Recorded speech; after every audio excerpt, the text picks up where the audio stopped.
안녕하세요, 최호섭입니다. LG전자 스마트폰 이야기하고 있는데 두 번째 이야기입니다. LG전자도 아이폰이 국내에 들어올 때쯤에 이제 스마트폰을 만들어서 내놨습니다. 앞에서 뭐 맥킨지 때문에 늦었냐라고 이야기를 했어요. 그 이야기부터 좀 보고 오시면 좋을 것 같고요. 제가 그때 이제 늦지 않았다라고 이야기를 했죠. 뭐 맥킨지 이야기는 계속 할 텐데 뭐 첫 번째 이야기부터 하자면 삼성도 상황이 뭐 그렇게 일찌감치 스마트폰에 집중해서 이 사업을 엄청 키워야 되겠다라고 잘 해서 나간 건 아니거든요.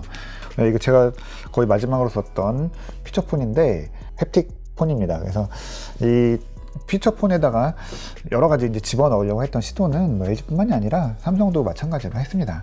그리고 삼성전자는 이제 스마트폰, 아이폰이 이제 오면서 옴니아의 미련을 버리지 못했죠. 그래서 아이폰이 나오고 나서야 충격 속에서 그 간신히 윈도우 폰에 대한 미련을 떨쳐버렸어요. 그리고는 엄청 빨리 이제 부랴부랴 갤럭시 A를 정말 급하게 만들어 내놨습니다. 삼성 안드로이드의 출발이었죠. 그래서 아마 A라고 한 게 아닌가 싶은데, 그리고 LG도 갤럭시에 맞서는 옵티머스라는 브랜드로 스마트폰 브랜드를 이제 만들어 내놓습니다. 이 옵티머스는 뭐 최고다라는 뜻이 있긴 한데, 아마도 그때 당시에 영화 트랜스포머가 한참 유행이었고 거기 이제 옵티머스 프라임이 나오면서 그런 것 때문에 브랜드를 만든 거 아니냐라는 이야기도 있었고, 저도 좀 그런 게 아닌가라고 좀 의심만 해봅니다.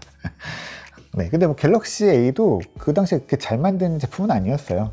그 옵티머스 Q도 뭐 마찬가지였었고요. 크게 다르지 않았습니다. 어차피 당시에는 HTC를 빼고는 전 세계 제조사가 안드로이드 스마트폰을 잘 못 만들었어요. 그나마 당시에 짱 먹던 뭐 모토로라가 좀 그래도 그럴싸한 제품을 내놨었죠. 그래서 LG전자 첫 스마트폰은 제 생각에 이제 모토로라의 영향을 꽤 많이 받았습니다. 그래서 첫 제품이 이제 옵티머스 Q였는데 모토로라의 이제 모토 쿼티의 인상을 받은 것 같아요. 뭐냐면 제가 지금 그 제품은 없는데 이렇게 제품에 옆으로 쓱 밀면은 키보드가 쓱 나오는 그런 제품입니다. 그래서 쿼티 키보드를 딱딱딱딱 입력할 수 있는 물리 키보드를 넣은 거죠. 아무래도 스마트폰이라고 하면은 뭔가 입력이 많겠다라고 생각을 해서 그때 당시에는 이 쿼티폰이 꽤 유행했어요. 뭐 블랙베리 영향도 있었고요. 그런데 이 하드웨어가 아니라 그 하드웨어를 두고 안드로이드를 쓰는 방법에 대해서 그 경험이 부족했던 거죠. 뭐 당연합니다.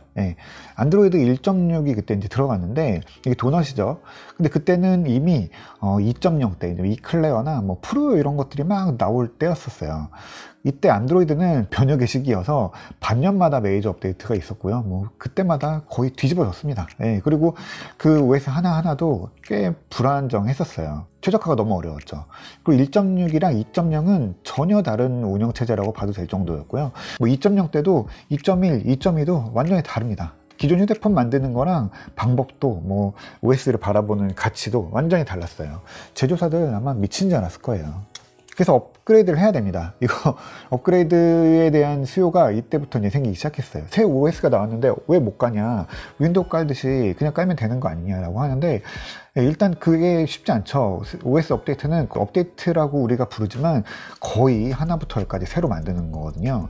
그리고 경험이 없던 상황에서 이 운영체제를 어떻게 다뤄야 될지 이거를 잘 몰랐었고, 또 거기에 그만큼 노력을 부어서 투자를 해야 되는지에 대한 그런 생각도 잘 없었습니다. 그리고 업그레이드를 고려해서 하드웨어를 좀 고성능으로 준비를 했어야 되는데 하드웨어가 새 운영체제를 못 받쳐줍니다. 당시에는 이제 뭐 폰의 반도체라고 하면은 모뎀이 제일 중요했고, 국내 기업들은 이제 전적으로 이제 퀄컴을 썼죠. 이때만 해도 프로세서의 역할은 뭐냐면 모뎀, 그러니까 통신을 처리하는 게 제일 중요했고요. 그걸 처리하고 남는 힘을 다른 데에다가 쓰는 거였어요. 그래서 굉장히 타이트하게 짰어야 됐거든요. 그리고 당시에는 또 제품이 굉장히 자주자주 나왔죠. 신제품이 거의 매달 쏟아져 나왔거든요. 뭐 LG가 여기다가 당장 비싼 미래를 보고 비싼 투자를 하는 게 아니라 그냥 당장 살 수 있는 반도체 중에서 선택할 수 있는 거, 그리고 그 안에서 엄청 좋다고 할 수 있는 게 별로 없었을 거예요. 그러면 삼성은 어떻게 했을까요? 달랐을까요? 삼성은 처음에 갤럭시 A를 내놨다가 하는 소리를 내고 바로 갤럭시 S를 개발합니다. 왜냐면 성능이 안 되는 걸 알았거든요. 삼성은 이제 당시 아이폰을 보고 적지 않은 충격을 받았고요. 이게 뭐가 좋다라는 거를 공식적으로 사실 인정을 하지 않았죠. 그리고 정확히 특징을 알고 있었는지도 잘 모르겠어요. 근데 어쨌든 간에 감각적으로 이게 방향이구나, 이걸 기준으로 삼아야 되겠구나 라는 거를 동물적으로 알게 된 거예요. 그래서 삼성은 안드로이드로 아이폰 같은 걸 만들기 시작합니다. 그게 바로 갤럭시 S예요. 네, 안드로이드로 아이폰을 만든다는 이야기가 뭐냐면 뭐 UI를 뭐 비슷하게 하고 앱을 뭐 비슷한 거 집어넣고 뭐 그런 피곤한 뭐 법이나 특허 이런 이야기가 아니라 아이폰 화면을 넘기는 게 아이폰이 매끄럽죠. 지금도 그렇고 이거는 당시에도 아이폰의 가장 큰 포인트가 이 UI의 매끄러움이었었어요. 뭐 앱이 빨리 뜨고 그런 건 나중 문제고요.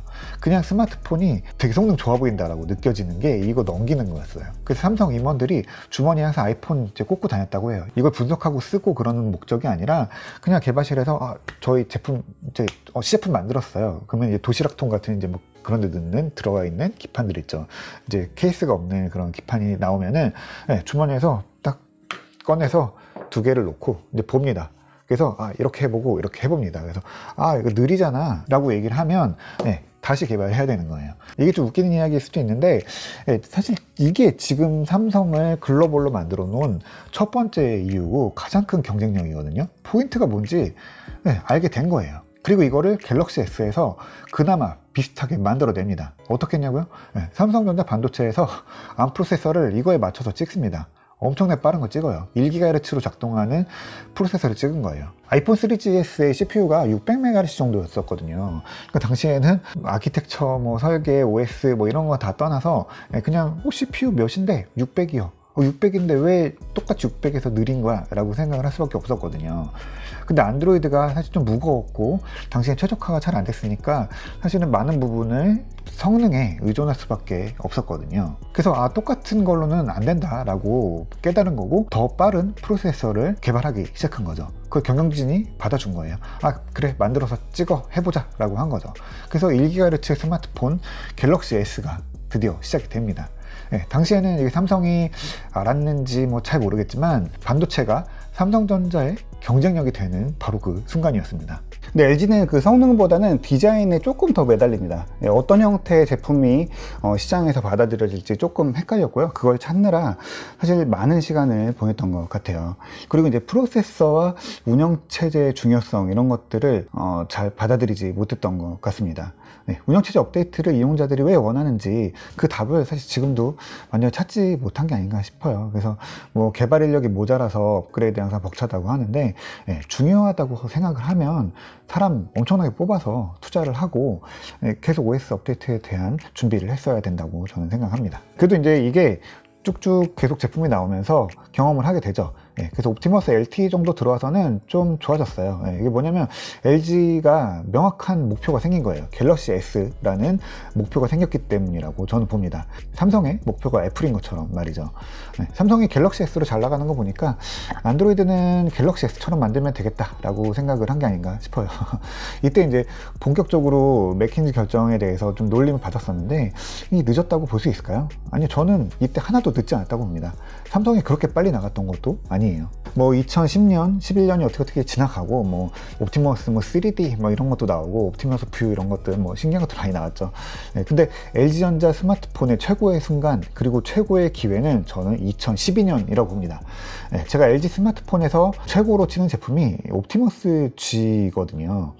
저는 이제 그 발표 현장 갔었는데 그때 발표 듣고 되게 이렇게 뭔가 감동이랄까요? 좀 마음이 움직이는 느낌 받았어요. 이게 어떻게 보면은 뭐 한국식 정서이고 접근이긴 한데 발표회 때 임원들이 쭉 모여 앉아서 최선을 다했다라는 이야기를 정말 진심으로 담아서 했습니다. 옵티머스 G의 이제 G가 무슨 뜻이냐? 당시에는 이제 뭐 구본모 회장의 G를 땄다라는 뭐 루머 아닌 루머도 있었는데 뭐 그도 그렇게 LG그룹이 이 제품 하나를 두고 진짜 다 모여 앉아갖고 최선을 다했습니다. LG전자는 뭐 최고의 디자인 그리고 소프트웨어를 준비하고 뭐 LG 디스플레이는 당시 최고 품질의 IPS 디스플레이를 가져왔고요. 뭐 카메라 센서, 뭐 배터리 이런 것들 다 계열사에서 정말 최선을 다해서 만든 제품을 가져옵니다.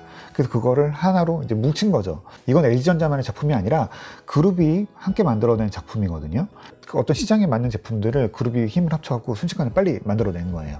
그래서 실제로 제품의 완성도가 되게 좋았고요. 정말 흠잡을 데가 하나도 없었습니다. 저는 오히려 이거에 비하면은 갤럭시 S3가 마감이 좀 더 떨어지는 게 아닌가 라는 생각이 들 정도였었거든요.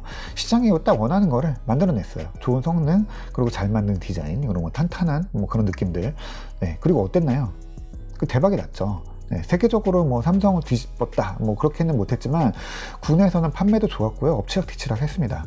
그래서 저는 이제 드디어 LG가 방향을 잡았구나, 삼성과 LG의 균형이 이제 국내에서라도 시작이 되는구나 라고 생각을 했어요. 여기서 하나 뭐 여담이긴 한데 이제 뭐 10년 전 이야기니까 조금 재밌는 뒷이야기를 하자면, 그때 이제 기자간담회를 하면은 뭐 종종 선물 같은 걸 조그만 거 하나씩 줬었거든요. 요즘은 일절 없습니다. 네. 근데 그때 LG가 스피커를 하나 줬어요. 뭐 블루투스 된 스피커였는데 바로 이 제품인데, 아이폰용 독 스피커예요. 네, 한동안 정말 여기다 아이폰 꽂아갖고 잘 썼습니다. 충전도 되고 음악도 들을 수 있으니까요. 이게 뭐 선물로서는 되게 고맙고 좋았는데, LG전자가 전략형 스마트폰을 발표하는 자리에서 줄 선물로는 이게 메시지를 좀 놓쳤던 게 아닌가 하는 생각을 해봅니다. 지금이야 이제 웃으면서 하는 얘기지만, 당시에는 이게 어떻게 보면은 LG의 목표가 뭐 애플이 아니라 삼성이었기 때문에 아이폰을 꽂을 수 있는 액세서리 이런 거는 크게 신경 쓰지 않았던 것 같은 네, 그냥 그런 생각 해봅니다. 사실 뭐 당시에는 뭐 LG 전체 뭐 그룹한테는 애플이 엄청나게 크고 고마운 고객사이기도 했고요. 두 번째 이야기, 이제 옵티머스 G까지만 왔는데도 이야기 엄청 길어져서 또 다음 이야기, 세 번째 이야기로 넘어가야 되겠습니다.